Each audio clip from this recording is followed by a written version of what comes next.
तो उनके उसको मारपीट के सही पे शामिल लाना चाहते हैं। तो अभी तक आपने देखा नहीं कि आपका बच्चा ये किस तरह के गेमों में लिप्त होता चला जा रहा है? सर मैंने देखा नहीं, सर पढ़ रहा है इसीलिए। अब आप क्या चाहते हैं?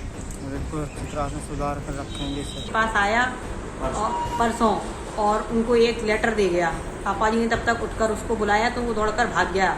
पापा जी ने उस लेटर को पढ़ा तो उसमें लिखा था कि आप इस नंबर पर मुझे जल्दी कॉल कीजिए, नहीं तो आप अपना सब कुछ खो दोगे और ये आपके लिए अच्छा नहीं होगा।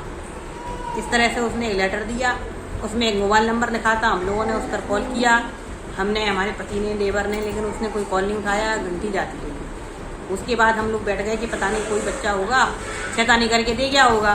फिर रात में उसके कुछ मैसेज आए हमारे मोबाइल पर, मैसेज आए। फिर सुबह हम लोगों ने उसकी थाने में रिपोर्ट की तो पता चला उस मोबाइल नंबर से उसने कहा अकाउंट में सुबह 10 बजे फ़ोन आया हमारे मोबाइल पे कि अगर आप अपनी ज़िंदगी चाहते हैं तो हमारे खाते में 8 लाख रुपए डाल दीजिए, वरना हम आपको, आपके परिवार वालों को दिन के 12 बजे तक मार डालेंगे।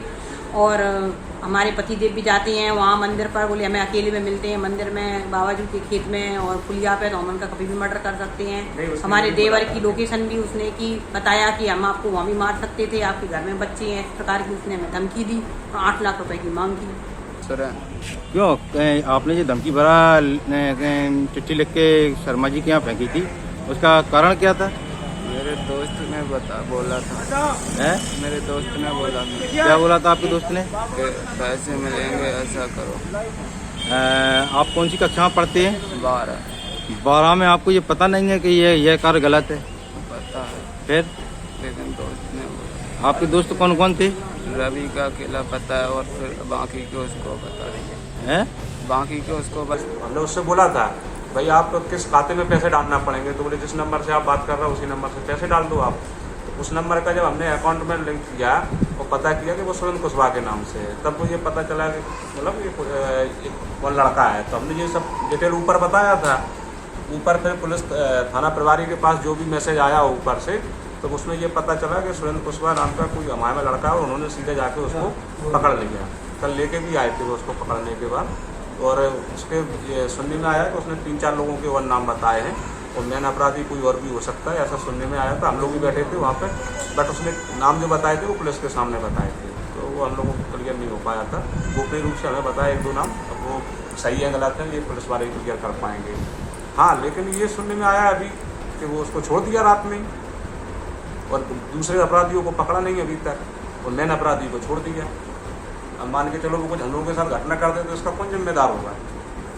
वैसे ही धमकी भी दे रहा था वो मर्डर करने की। इतना मतलब जो है जन से मारने की धमकी दे रहा है जो व्यक्ति, वो उसको जो है रात में छोड़ दिया। सूत्रों से जानकारी मिली है कि उसकी कच्ची जमानत जो हो गई है, उससे आप संतुष्ट हैं? संतुष्ट कैसे, कम से कम पूरा हमारा ये मामला हमारा ये था कि पहले थे कौन कौन लोग, वो सब तो सामने आते पकड़ में।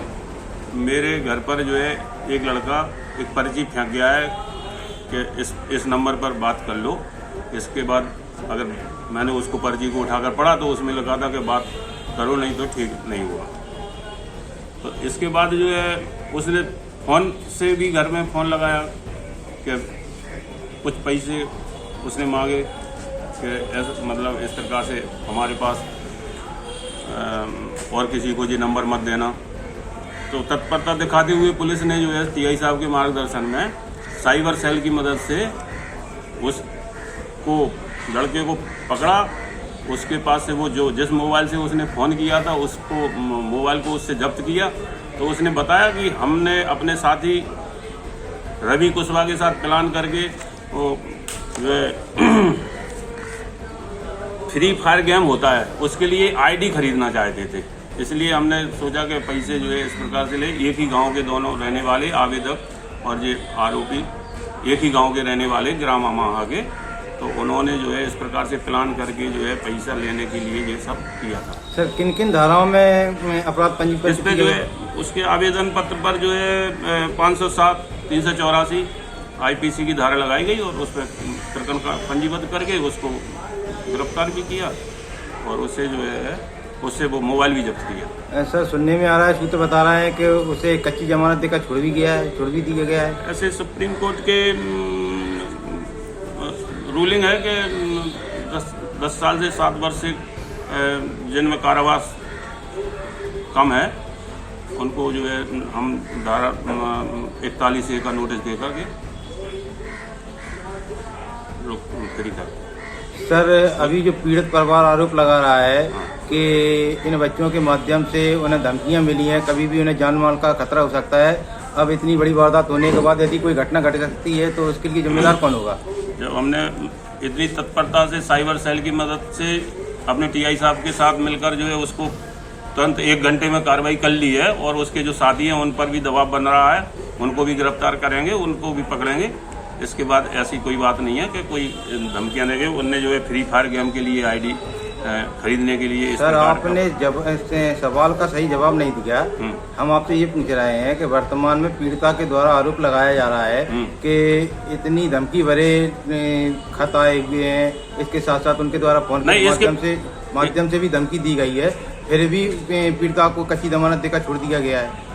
ये तो सुप्रीम कोर्ट की या कानून की रूलिंग है कि उसमें जो है जो धाराबंदी थी उसमें प्रकरण पंजीबद्ध किया है, उसमें प्रकरण पंजीबद्ध कर लिया है। उसमें जो है जो धारा बन रही थी तो 507 और 384 IPC का प्रकरण पंजीबद्ध करके मुकदमा कायम किया।